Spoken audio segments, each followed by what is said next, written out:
साथ उस रिश्ते में फंसी रहेगी। मगर मोदी का मकसद ये था कि हमको नुकसान पहुंचाया जाए। फिर उसके बाद आप देखते हैं कि अनलॉफुल एक्टिविटीज़ प्रिवेंशन एक्ट को, जिसको कांग्रेस ने बनाया था बरसों पहले, फिर उसमें तरमीम की गई, ज़्यादती की गई। 2010-11 में चिदम्बरम जब होम मिनिस्टर थे, उस वक्त मैं बहैसियत रुकने पार्लिमान उसकी पार्लियामेंट में मुखालिफत किया। फिर 2019 में जुलाई में नरेंद्र मोदी के हुकूमत में अमित शाह ने अनलॉफुल एक्टिविटीज़ प्रिवेंशन एक्ट में इतनी गंदगी पैदा कर दी कि आज आप देखते हैं कि हमने उसकी मुखालिफत की थी।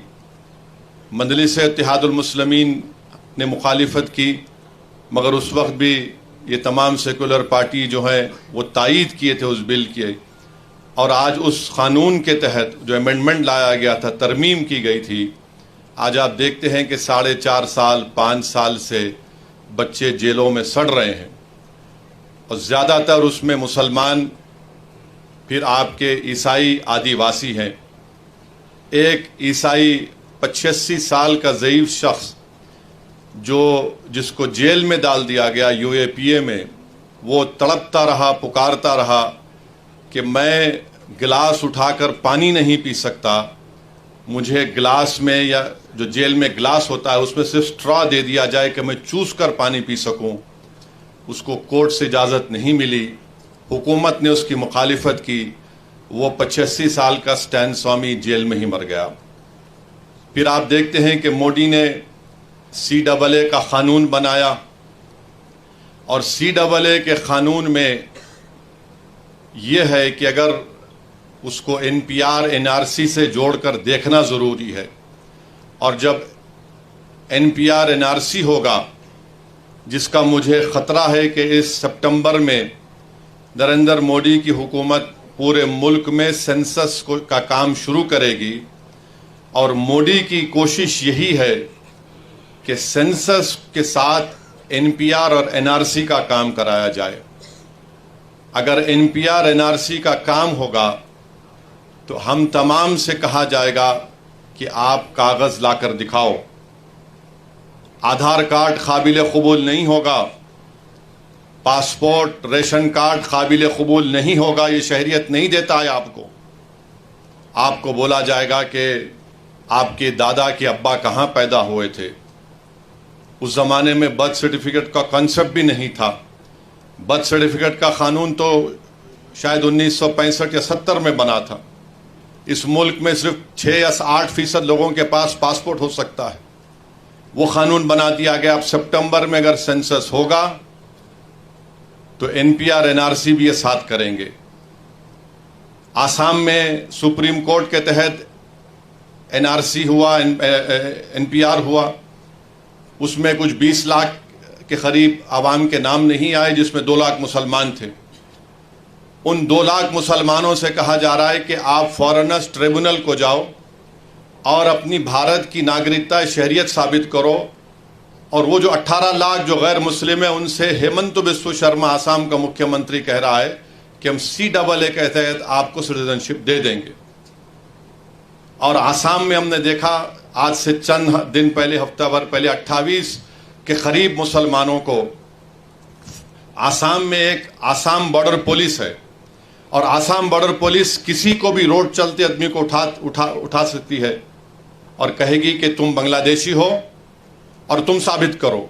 तो फॉरेनर्स, जो शहरियत का कानून है, उसका सेक्शन 9 ये कहता है कि इल्ज़ाम अगर मुझ पर लगेगा तो मुझे साबित करना पड़ेगा कि मैं भारत का शहरी हूँ। और उसमें तरफ तमाशा ये है कि अगर एक ख़ानदान में 5 लोग हैं तो 4 भारत के नागरिक हैं, 1 भारत का नागरिक नहीं है। 28 लोगों को ले जाकर ट्राइब्यूनल, अच्छा वो ट्राइब्यूनल ऐसा है, वो बिल्कुल आर्बिट्री है। अब 28 लोग अब 2 साल तक मिनिमम जेल में रहेंगे, वहाँ उसमें रहेंगे। उसके बाद अगर बेल होगी, नहीं होगी तो निकलेंगे, वरना उससे पहले बेल। तो ये बताने का मकसद ये कि कानून ये। फिर जहाँ जहाँ बीजेपी की सरकार है वहाँ पर उन्होंने लव जिहाद का कानून बना दिया। जहाँ जहाँ बीजेपी की सरकार है वहाँ पर उन्होंने कह दिया कि हरियाणा में गौ रक्षकों को पैसे दिए जाते, हरियाणा की बीजेपी की सरकार की तरफ से बंदूक के लाइसेंस उनको दिए जाते हैं। इस पस मंजर में आपको वक्फ एक्ट को देखना है। और उत्तराखंड में बीजेपी की सरकार है, वहां पर यूनिफॉर्म सिविल कोड का कानून बनाती है और वहां पर यह कहा गया कि आप निकाह नहीं कर सकते, स्पेशल मैरिज एक्ट में आप शादी करो। तो निकाह हमारे पास तो शादी निकाह से होती है, गवाह से होती है, महर देने से होती है, मगर उत्तराखंड में कुछ और बना दिया गया। तो इस पस मंजर में हमको देखना है कि बीजेपी इस मुल्क को एक हिंदू राष्ट्र बनाना चाहती है। बीजेपी सिर्फ मुसलमानों को ही निशाना बना रही। आज आप देखिए कि आज से चंद दिन पहले हाजी अशरफ अली मुनियार साहब को ट्रेन में जा रहे थे, उनको पूछा गया कि तुम्हारे पास डब्बे में क्या है, तो उन्होंने कहा भैंस का गोश्त। एक 70-75 साल के बूढ़े को ट्रेन में मारा और पीटा गया और उसके बाद उनको कहा गया कि आप कंप्लेन नहीं करना वरना तुम्हारी जान ले ली जाएगी। इम्तियाज जलील साहब ने मुझे नंबर दिया, मैं हाजी अशरफ अली मुनियार से फोन पर बात किया, उनके बेटे से बात किया। मैं शुक्रगुजार हूं इम्तियाज साहब का कि उन्होंने यहां से जनाब खिजर पटेल एडवोकेट को भिजाया, जो गए मुंबई को थाने गए, वहां पर नॉन बेलेबल सेक्शन लगवाए, उनकी बेल को कैंसिल करवाया। फिर आप देखते हैं कि एक हरियाणा में एक वाकया हुआ, बच्चे जो है गाड़ी में जा रहे, नौजवान बच्चे कभी खाना खा के जा रहे हैं, गांव रक्षक, जिनको गांव रक्षक कहना तौहीन होगी, राक्षस कहना पड़ेगा, उन्होंने क्या किया, उन बच्चों को बोला रोको गाड़ी। तो उस गाड़ी में बैठे हुए बच्चों ने समझा कि वे हमारे कोई दोस्त हैं जिससे हमने चंद दिन पहले लड़ाई लड़ी, कहीं वो हमको रोक कर ना मारेंगे, गाड़ी भगाया उन्होंने। 30 किलोमीटर तक इन गांव राक्षसों ने उस गाड़ी का ताक़ुब किया और फायरिंग की, और फायरिंग करने में एक बच्चा की जान चली गई। और वो बच्चे की जब जान चली गई तो पुलिस उसके घर को आकर, हरियाणा की पुलिस कहती है कि देखो ये जो लोग मारे ना, ये गांव रक्षक हैं, अच्छे लोग हैं, इनसे गलती हो गई। मैं उम्मीद करता हूं कि इंशाअल्लाह ताला जिन पुलिस वालों ने कहा कि उनकी औलाद भी ऐसी मरे और कोई आकर उनसे कहे कि मारने वाला बहुत अच्छा था, तुम्हारी औलाद मर गई। अच्छा, फिर मारने के बाद ये जालिम लोग क्या कहते हैं, हमसे बहुत बड़ी गलती हुई कि हमने अपने ब्राह्मण समाज के बच्चों को गोली मार दी। अब आप बताइए, इंसान इंसान होता है, बाद में ब्राह्मण होगा, मुसलमान होगा, नहीं होगा, कुछ भी होगा। ये कहा उन्होंने इंटरव्यू में मीडिया को, हमसे बहुत बड़ी गलती हो गई। और वो गाय रक्षकों को लाइसेंस कौन दे रही है? बीजेपी की हुकूमत। फिर अमरोहा में एक स्कूल का वीडियो है, एक 8 साल का बच्चा है, अपनी मां के साथ स्कूल गया और उसकी मां के साथ जो लोग हैं वीडियो रिकॉर्ड कर रहे हैं। प्रिंसिपल कहता कि तुम्हारे बच्चे को स्कूल से निकाल दिया। अम्मा बोलती क्यों निकाले? बोले ये अपने टिफिन में गोश्त लाता है और धर्म परिवर्तन कर रहा है। कोई 8 साल का बच्चा धर्म परिवर्तन कर सकता है? और प्रिंसिपल ये कहता है कि यह बच्चा बड़े होकर मंदिरों को तोड़ेगा, बम बनाएगा। अच्छा, अब तक उस प्रिंसिपल के खिलाफ कोई एफआईआर दर्ज नहीं हुआ, कोई एफआईआर दर्ज नहीं हुआ उसके खिलाफ। अब मुझे कल मालूम हुआ हमारे अमरोहा के मंजलिस के यूनिट से, शमीम साहब से, कि इंक्वायरी ये कहा गया कि नहीं ये तो झगड़ा था फीस का। अबे फीस का झगड़ा है तो तुझे क्या, तेरी क्या जरूरत कि तू मेरे बेटे को कहे कि तू बड़ा होकर जिहादी बनेगा? तेरी क्या जरूरत तू ये कहे कि गोश्त लाकर धर्म परिवर्तन 8 साल का बच्चा करेगा? 8 साल का बच्चा कोई कर सकता है धर्म परिवर्तन? बताइए आप। ये नफरत पैदा कर दी गई है मुसलमानों की तरफ से और इसका जिम्मेदार नरेंद्र मोदी है। इन्होंने एक सब तमाम किया। हां, ये 2014 से पहले भी था, मगर जिस ऊंचाई पर लेकर गए इसका क्रेडिट नरेंद्र मोदी को और उनकी हुकूमत को जाता है। मेरे अजीज दोस्तों और बुजुर्गों, इस पस मंजर में आपको देखना है कि 2024 का बिल लाया गया है। ये वक्फ की जायदाद गवर्नमेंट की प्रॉपर्टी नहीं है, गवर्नमेंट ने हमको नहीं दिया, ये मुसलमानों ने वक्फ किया अल्लाह के नाम पर।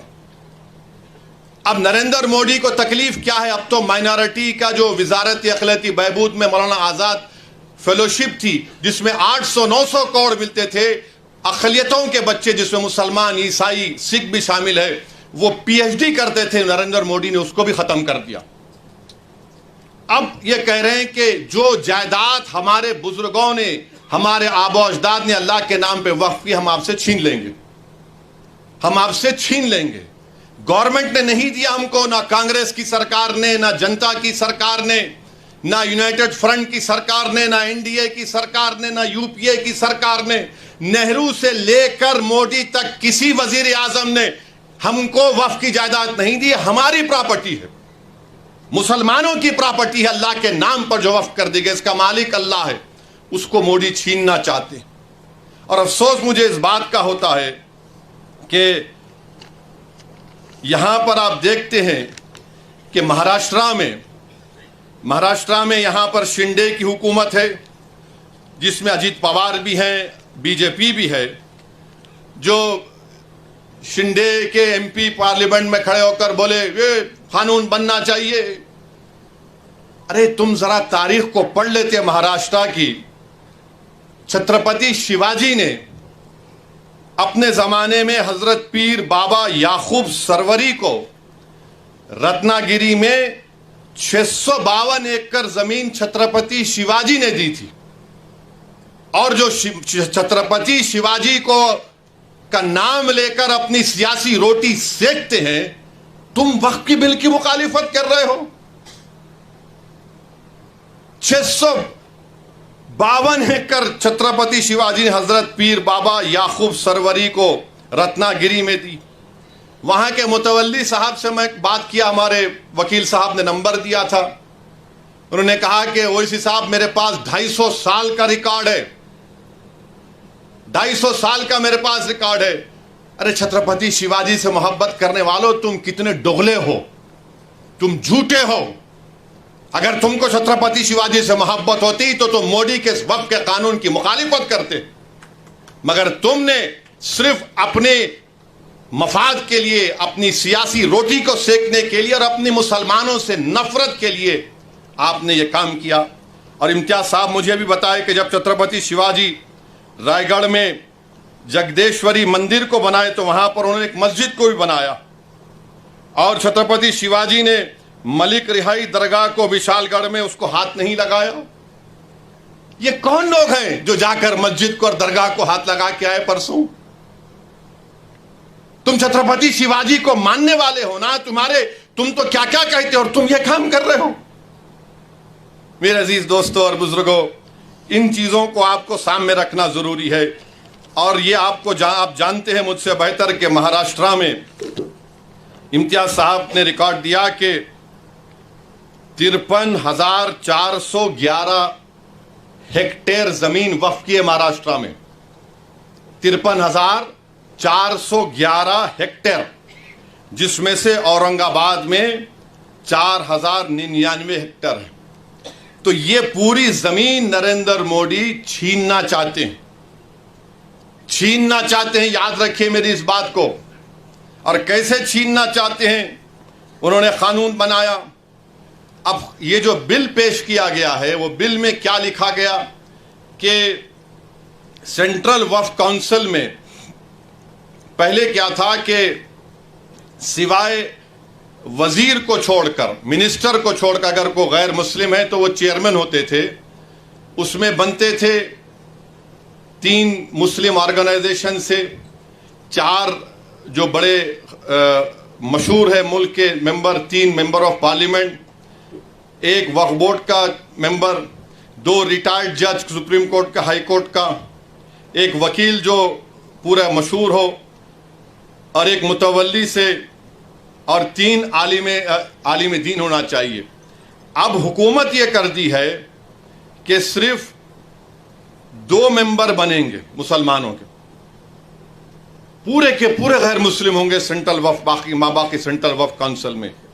फिर आप देखिए कि जो स्टेट वक्फ बोर्ड है उसमें कह दिया गया है कि स्टेट वक्फ बोर्ड में पहले इलेक्शन होता था मुतवल्ली कैटेगरी में, आपके एमएलए कैटेगरी में, एमपी कैटेगरी में, फिर हाईकोर्ट के वकलाओं, मुस्लिम वकलाओं का इलेक्शन होता था, उन सबको बर्खास्त, इलेक्शन को बर्खास्त कर दिया गया और नामजद करेगी, नॉमिनेट करेगी हुकूमत।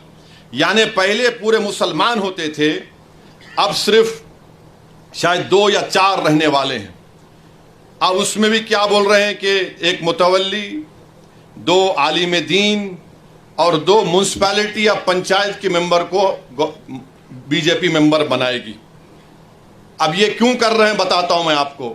स्टेट वक्फ बोर्ड में जब इलेक्शन खत्म हो जाएगा तो मोदी जी ये चाहते हैं कि औरंगाबाद की डिस्ट्रिक्ट कमेटी में पूरे के पूरे बीजेपी आरएसएस की जहनियत रखने वालों को मेंबर बना दिया जाए, क्योंकि जब स्टेट वक्फ बोर्ड में नॉमिनेट कर रहे तो यहां पर भी करेंगे।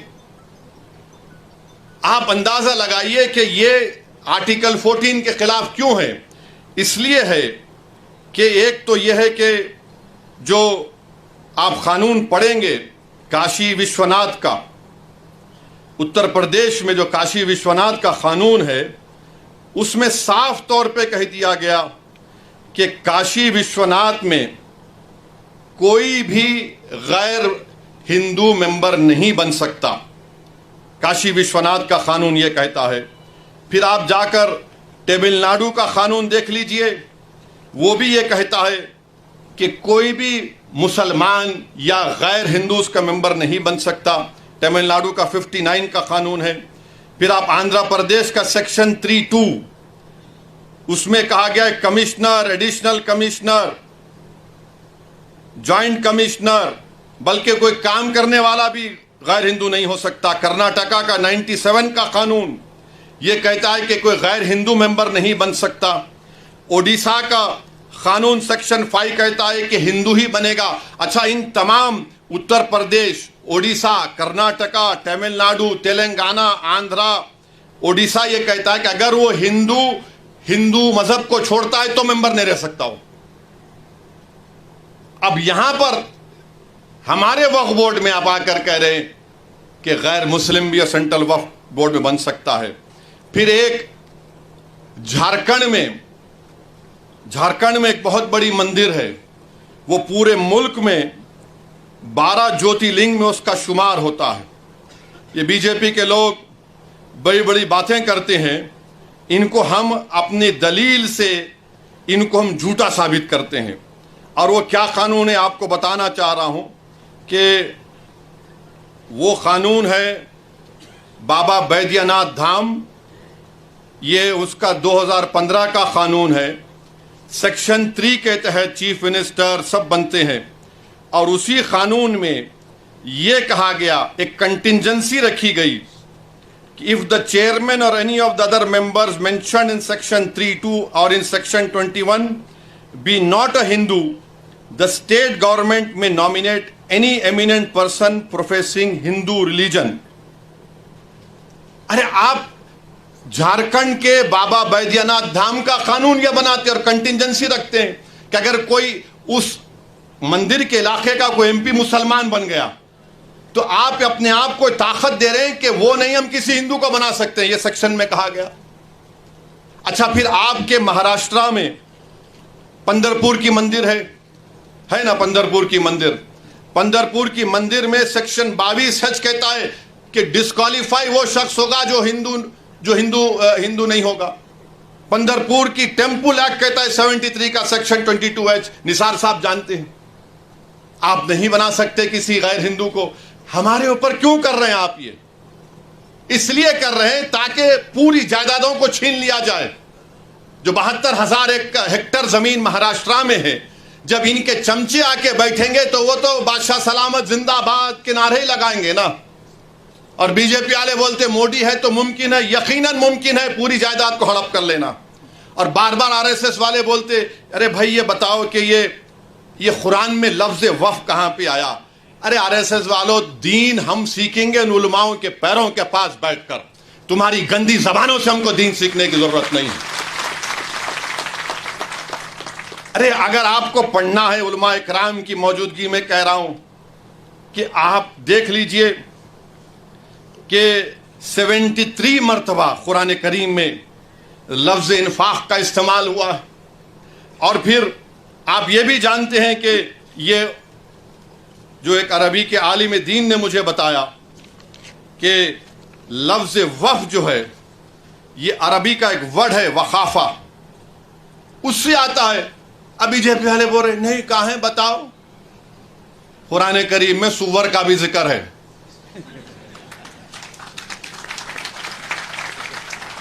मेरे अजीज दोस्तों और बुजुर्गों, फिर अभी आपने सुना कि इसके बाद ये लोग क्या करना चाहते हैं। वक्फ ब यूज़र, सबसे पहले यहाँ पर हमारे बोरी समाज के भी जिम्मेदार आए, मैं इनको शुक्रगुजार हूँ।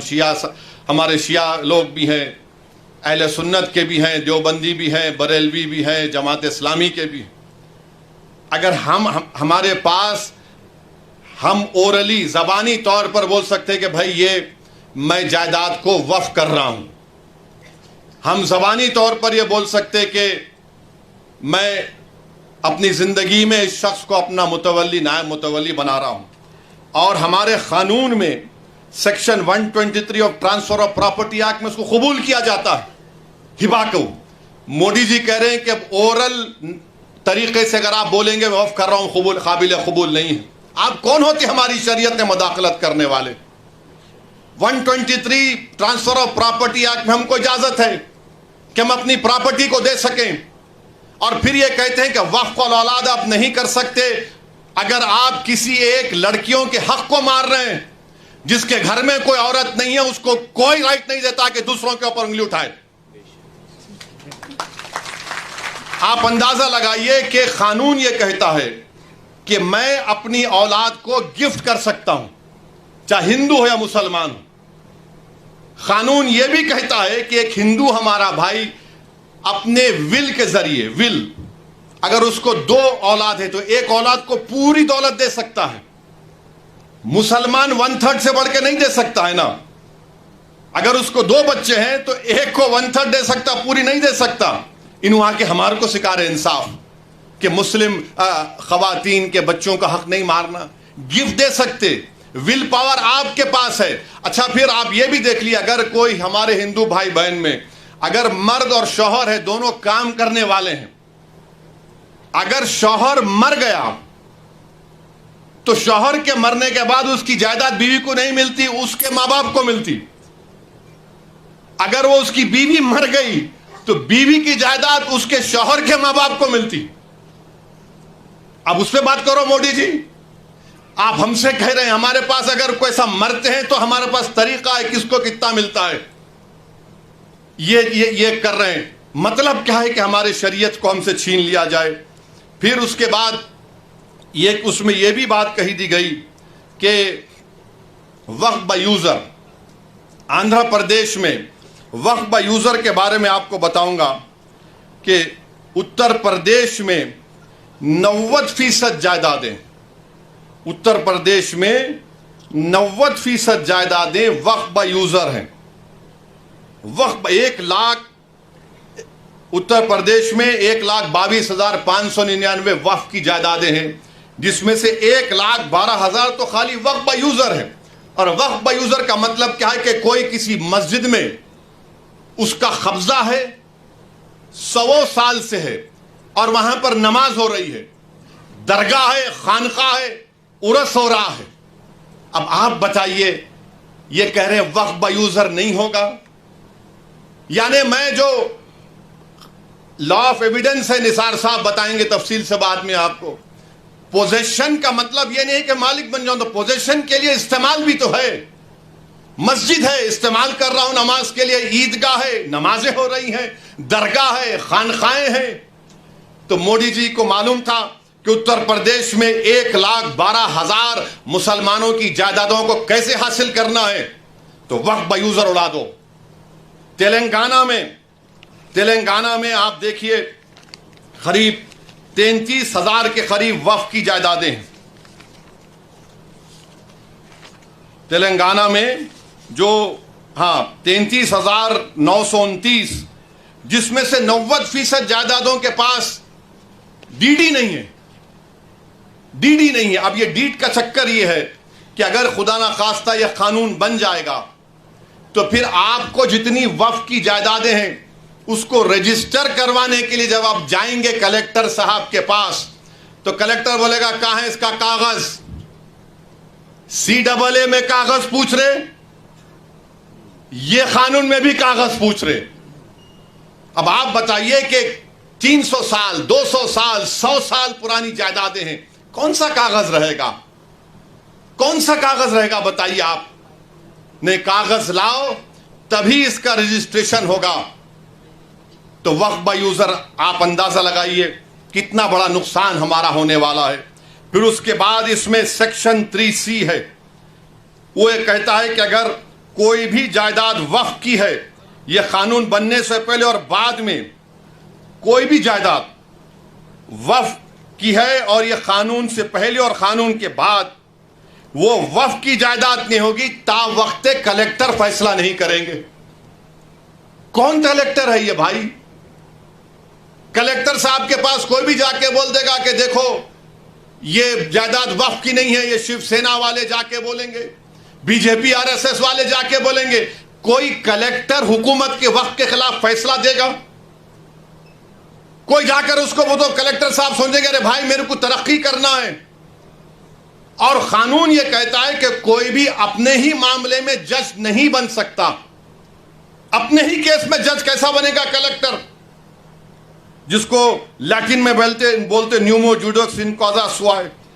अच्छा, फिर कलेक्टर जब इंक्वायरी, अगर आप जाके कलेक्टर को ही पावर दे दी आप कि कलेक्टर को जाकर कोई बोल देगा कि साहब ये इम्तियाज जलील का घर जो है ना वो वक्फ, या फिर कोई किसी का मस्जिद बोले ये वक्फ बोल नहीं है, तो कलेक्टर साहब क्या करेंगे? ठीक है, मैं इंक्वायरी ऑर्डर करता हूं।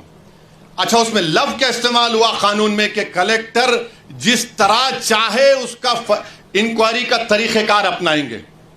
बाप की जागीर है कलेक्टर की कि जो चाहे तरीक़ेकार अपनाएंगे। और फिर दूसरा उसमें सुनिए, दूसरा उसमें बोलते कि कोई टाइम लिमिट नहीं, कलेक्टर साहब जब दिल में आया इंक्वायरी करेंगे, जब दिल में आया नहीं करेंगे। और तरफे तमाशा यह है कि जब तक कलेक्टर की इंक्वायरी मुकम्मल नहीं होती वो जायदाद वक्फ की नहीं रहेंगी। यानी मेरी मस्जिद है और मस्जिद को कलेक्टर बोलेगा मैं इंक्वायरी कर रहा हूं, तुम्हारे खिलाफ कंप्लेंट आई तो नमाज नहीं पढ़ना, तुम्हारी दरगाह है तुम फातिहा नहीं करना, तुम्हारा मदरसा है तुम नहीं तालीम दिलाना, मैं इंक्वायरी कर रहा हूं। अब इंक्वायरी सुबह क़यामत तक चलेगी, आप तो महरूम हो गए। यह कानून में लिखा गया है, याद रखिए। सेक्शन 3C आपको कह रहा हूं।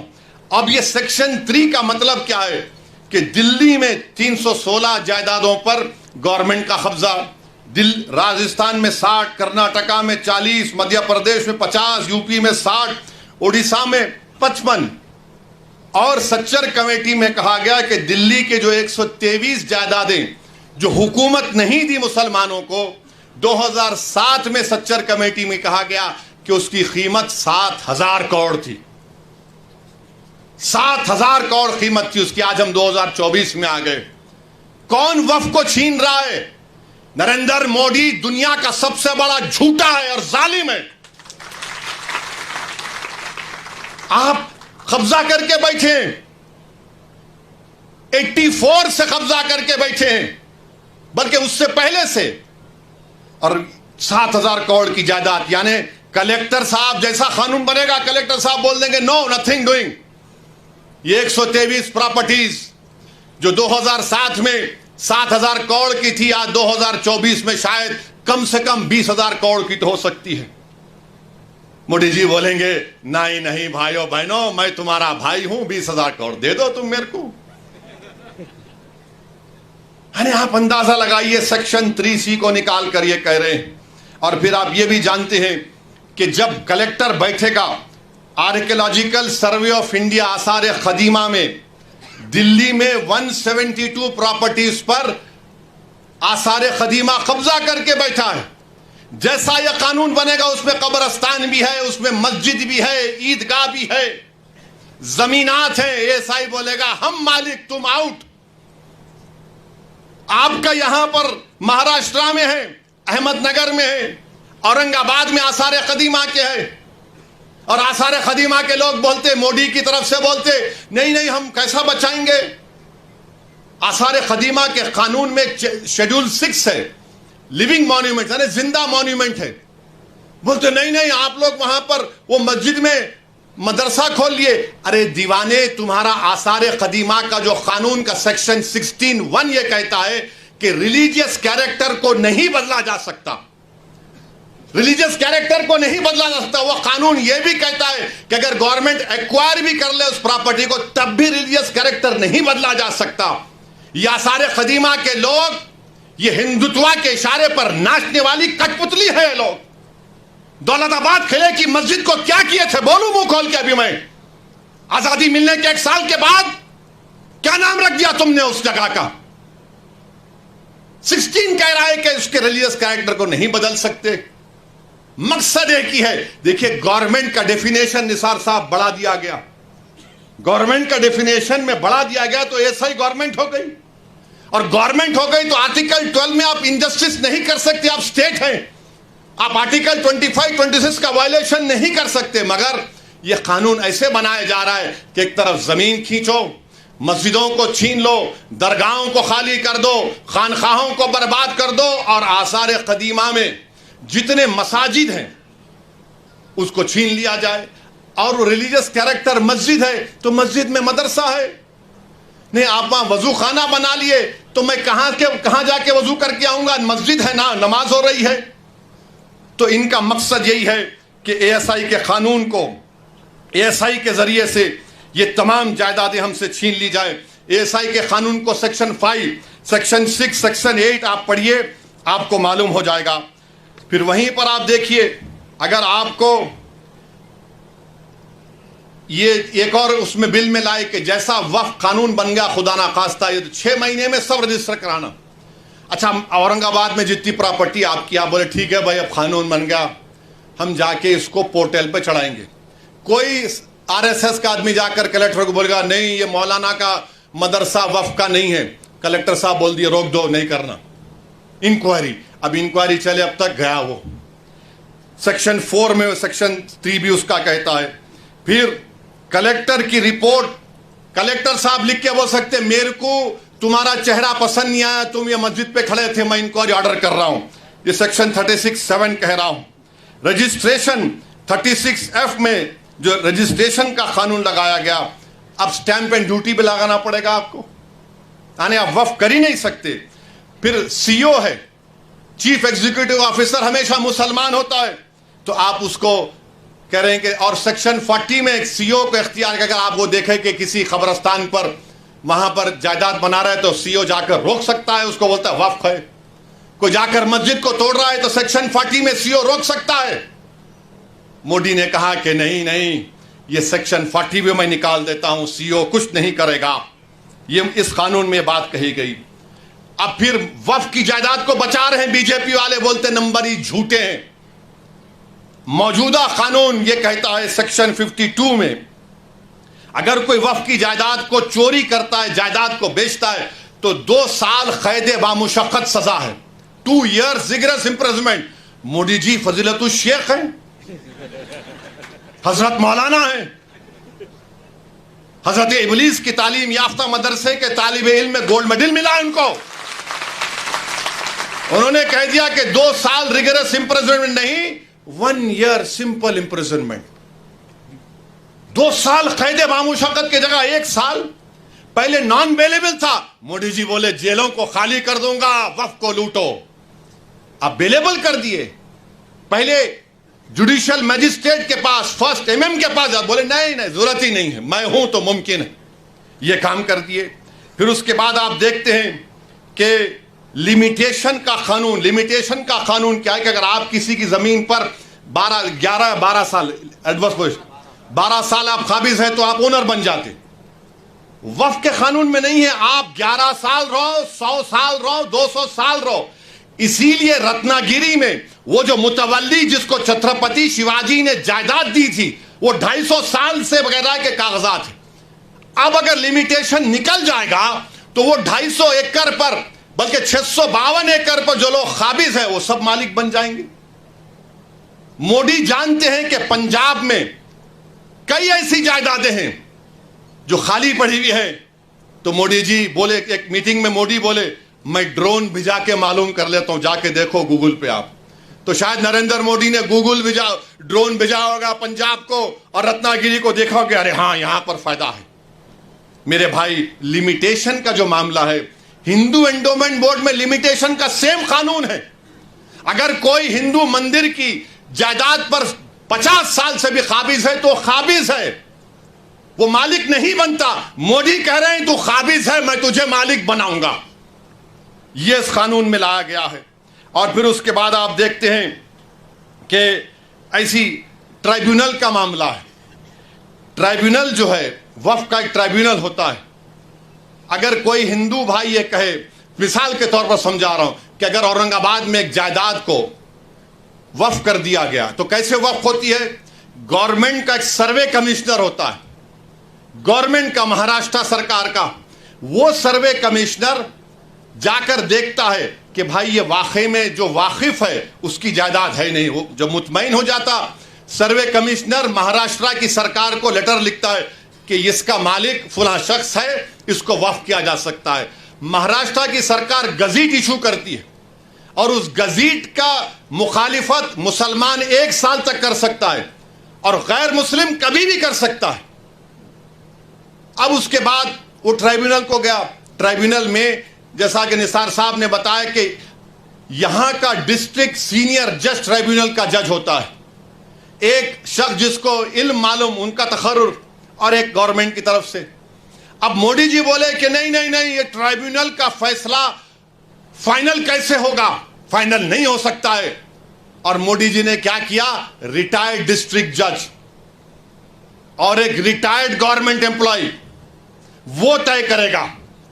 मेरे भाई, जब आप रेलवेज का ट्राइब्यूनल है, आरसीटी, एनजीटी, एयरपोर्ट का AIT, national waters dispute tribunal NBWDT, national consumers dispute redressal commission, income tax appellate tribunal, national company law tribunal, appellate tribunal for electricity, intellectual property appellate board, CAT, competition appellate tribunal, arm forces debt recovery tribunal, securities appellate tribunal, telecom dispute settlement appellate tribunal. ये सब final है, ये सब final है, मगर हमारा tribunal क्यों नहीं फाइनल होगा? और ये आरएसएस वाले झूठे हैं, बीजेपी वाले झूठे हैं, शिंदे वाले झूठे हैं, कह रहे हैं कि नहीं ये फाइनल कैसे होगा, अपील नहीं होगी। अरे दीवाने, रिवीजन पिटीशन डाला जाता है। ये तमाम 15 ट्राइब्यूनल का डिसीजन फाइनल है। इसके खिलाफ हाई कोर्ट में जब जाते हैं तो रिवीजन जाता है। लाखों करोड़ों केसेस कोर्ट में पेंडिंग है, ट्राइब्यूनल से जल्द फैसला होता है। नरेंद्र मोदी जी बोले नहीं, ट्राइब्यूनल फाइनल नहीं होगा, रिवीजन नहीं, अपील, माने फिर अपील सुनना हाई कोर्ट। अच्छा, उसमें हैरत अंगेज बात देखिए, अब ट्राइब्यूनल में केस चलता है। मोदी जी ने कह दिया कि अगर महाराष्ट्र की सरकार यह कानून बनने के बाद ट्राइब्यूनल नहीं बनाती है तो उन्हें डायरेक्ट हाई कोर्ट चले जाना। अगर ट्राइब्यूनल बनाती है, नहीं बनाती है, तो मोदी, महाराष्ट्र की सरकार बोलेगा हिंदू एंडोमेंट ट्राइब्यूनल के पास चले जाओ या किसी और ट्राइब्यूनल के पास चले जाओ। अगर 2 लोग हैं, एक बढ़ गए तो उन्हें सुन ले सकते हैं। अभी निसार साहब बता रहे थे, दोनों में झगड़ा हो गया तो क्या होगा, उसका भी कोई प्रोविजन नहीं। यानी अगर आप देखेंगे तो हर तरीके से, हर जाविये से आप देख रहे हैं कि जायदाद को मुसलमानों से छीन लिया जाए। अच्छा, जितने मुतवल्ली हैं, सेक्शन 61 में अगर कलेक्टर मुतवल्ली साहब को लगे, मुतवल्ली ये दरगाह और मस्जिद को बोल दो एक तुम्हारी नहीं है, लिख कर दो जल्दी। अब मुतवल्ली साहब अगर दरगाह और मस्जिद को लिख कर नहीं दिए कि मस्जिद और दरगाह नहीं है, तो कलेक्टर उनको 6 महीने की सजा दे सकता है और 20,000 जुर्माना उन पर लगा सकता है। अब आप बताइए वक्फ कहां बच रहा है इसमें? अरे बीजेपी, आरएसएस, शिंदे वालों, ये जायदाद गवर्नमेंट की नहीं है, हमारे पुरखों की है, हमारे आबो अजदाद की है, ये प्राइवेट प्रॉपर्टी है। तुम कैसा इसमें मुदाखलत कर सकते हो? मकसद एक ही है कि मुसलमानों से वक्फ को छीन लिया जाए।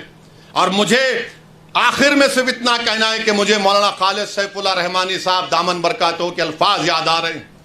उन्होंने कहा कि वक्फ की जायदाद एक इबादत है, एक इबादत है। वो, हमको हमारी इबादत से महरूम कर दे रहे आप।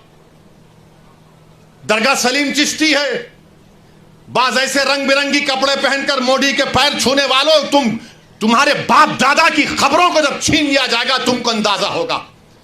तुम जब चमचागिरी कर रहे हो नरेंद्र मोदी की जाकर, बड़े बड़े आस्थानों के तुम वाबस्ता, और याद रखो बड़े बड़े आस्थानों से वाबस्ता होने की बुनियाद पर तुम बड़े नहीं होते।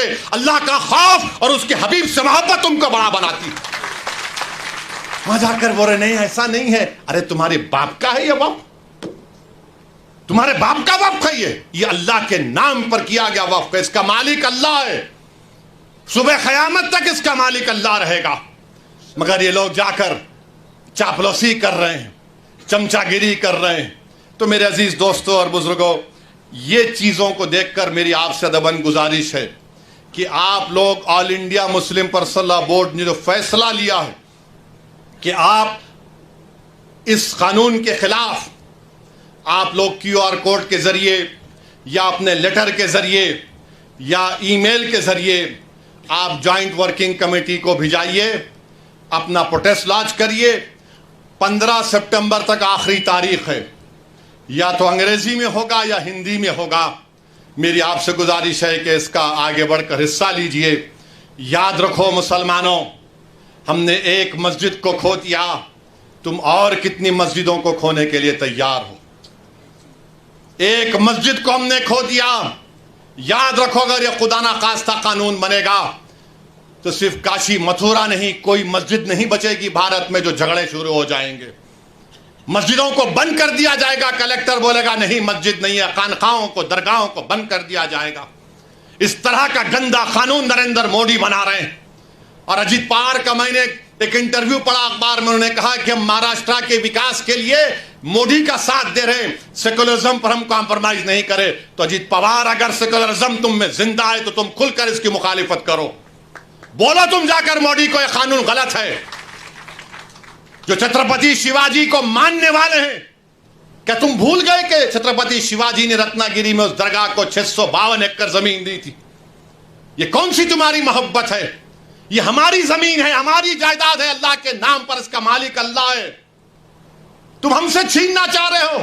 तुम्हारा दिल नहीं भरा 6 दिसंबर से, तुम्हारा दिल नहीं भरा दिल्ली की सड़कों पर हमारे खून की होली खेलने से, तुम्हारा दिल नहीं भरा हमारे बच्चों का एनकाउंटर करने से, तुम्हारा दिल नहीं भरा बुलडोजरों से हमारे घरों को तोड़ने से, तुम्हारा दिल नहीं भरा हमारे बच्चों के सरों से हिजाब खींचने से, तुम्हारा दिल नहीं भरा हमको इस मुल्क की शरीयत खत्म करने का कानून बनाया। अब तुम हमको हमारे वजूद को मिटाना चाहते हो। खुदा की कसम हम अपने वजूद को मिटने नहीं देंगे इंशाअल्लाह ताला। हम अपने वजूद को मिटने नहीं देंगे इंशाअल्लाह ताला। तो मेरे अजीज दोस्तों और बुजुर्गों, मेरे अजीज दोस्तों और बुजुर्गों, मेरी आपसे दबन गुजारिश है कि महाराष्ट्र के असेंबली इंतखाबात आने वाले हैं। मैं आपसे अपील कर रहा हूं, जो लोग वक्फ की जायदादों को बर्बाद करने आ रहे हैं, आप और हम मिलकर उनको इंशाअल्लाह बर्बाद कर देंगे सियासी तौर पर। मेरी आपसे अपील है कि मैं यकीनन कह रहा हूं कि इस महाराष्ट्र की विधानसभा में आपको इम्तियाज जलील को और मंजलिस के नुमाइंदों को भिजाना जरूरी है। तुम्हारी आवाज हो, अगर तुम्हारी आवाज नहीं होगी तो कौन आवाज उठाएगा? तुम नहीं देखते पार्लियामेंट में क्या हो रहा है? तुम नहीं देख रहे पार्लियामेंट में कौन पुकार रहा है दीवानों की तरह? क्या तुमको नजर नहीं आ रहा कि किसके कलेजे में, सीने में, किसकी आंख में आंसू है जो तड़प तड़प कर देख रहा है कि मेरे बर्बादी का कानून मेरे आंखों के सामने बनाया जा रहा है? कौन होगा तुम्हारी आवाज को? छोड़ो इन चीजों को। कभी अपनों को भी तो अपनाओ, कभी अपनों को तो समझो। जो तुम्हारे लिए दिनों रात मेहनत कर रहे हैं उनकी आवाज बनाकर भिजाओ। यकीनन हराना है इंशाअल्लाह ताला, इन लोगों को हराएंगे इंशाअल्लाह ताला। मगर हराने का मतलब यही नहीं है कि तुम अपनी आवाज का गला घोट दो। तुम अपनी आवाज का गला घोट कर कैसे दूसरों के सर पर ताज रख सकते हो, मुझे बताओ।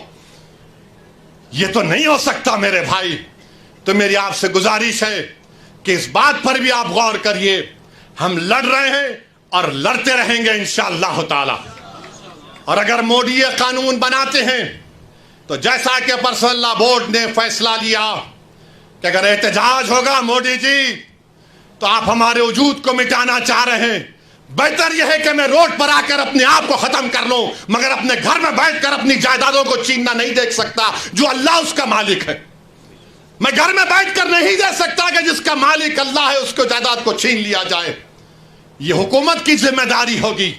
आपको अगर कानून बनाना है तो रोजगार दो, कानून बनाना है तो महिलाओं को बचाओ। अरे कैसा हमारा मुल्क हो चुका है कि उज्जैन में बीच सड़क पर फुटपाथ पर एक जालिम शैतान एक खातून की अस्मत रेजी कर रहा है। यह कैसा हमारा देश हो गया है? यह गांधी का मुल्क, यह आजाद का मुल्क, अंबेडकर का मुल्क, कि वो उसका वीडियो निकाल रहा है अस्मत रेजी का। यह कैसा हमारा वतन हो गया है जब हमने अंग्रेजों से खंदा मिलाकर जलियांवाला बाग में अपनी जानों को दे दिया। हमने काला पानी की सजाएं हमारे हिंदू भाइयों के साथ काटी। आज एक अशरफ मुनियार को ट्रेन के डब्बे में पीटा जाता है तो कोई उफ नहीं बोलने तैयार। बचाना तो छोड़ो, कोई उफ बोलने के लिए तैयार नहीं है। याद रखो, जब आप अपनी लड़ाई नहीं लड़ेंगे कोई तुम्हारी लड़ाई नहीं लड़ेगा। तुम्हारी लड़ाई तुमको लड़ना पड़ेगा। तुम 70 साल से सोच सोच कर धोखा खा चुके हो कि कोई और हमारी लड़ाई लड़ेगा। नहीं मेरे भाई, तारीख में अगर नाम लिखा जाना है तो यह वक्त है अपनी लड़ाई लड़ने का। यही वक्त है अपने वोट से अपने नुमाइंदों को औरंगाबाद से भिजाने का। तो मेरी आप तमाम से गुजारिश है कि आप पर्सनल लॉ बोर्ड ने जो आपके सामने बात कही है, आप ज्वाइंट वर्किंग कमेटी को अपने एतराजात, अपना प्रोटेस्ट ईमेल और पोस्ट के जरिए भिजाइए। 15 सितंबर आखिरी तारीख है और अल्लाह से कसरत से दुआ करिए कि परवरदिगार तो हमको जिंदा रख कर ये नज़ारे मत दिखा कि हमारी जमीनें जिसका तू मालिक हमसे छीन ली जाए। अल्लाह से हम गिड़गिड़ा कर सरबसूद होए, से गिड़गिड़ा कर भीख मांगे, इत्तेहाद पैदा करिए। ये कानून ना देवबंदियों के मफाद में है, ना बरेलवियों के मफाद में है, ना अहले हदीस के मफाद में है, ना बोरी समाज के मफाद में है, ना अथना शरी शिया के मफाद में है, ना आगा खानी शियाओं के हक में है, किसी के हक में नहीं है। ये सिर्फ और सिर्फ मोदी जायदादों को छीनने के लिए कानून बना रहे हैं। अल्लाह इन जायदादों की हिफाजत करे। अल्लाह हमको इतनी इत्तेहाद पैदा करे कि मुत्तहदा तौर पर इस कानून को रोकें और अल्लाह सुब्हानहू व तआला इन ऐसे हुकूमतों को, ऐसे पार्टियों को अल्लाह सियासी तौर पर इंतखाबात में इनको शिकस्त दे, बदतरीन शिकस्त दे। वाखिर दावाना अल्हम्दुलिल्लाहि रब्बिल आलमीन।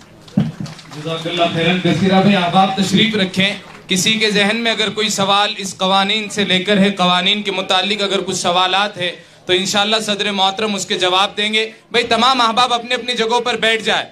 अभी क्वेश्चन एंड आंसर सेशन होगा। अगर किसी को इस कानून के मुतालिक कुछ चीजें समझनी है तो इंशाअल्लाह सदर मोहतरम उसका जवाब देंगे। आप लोग बैठ जाए।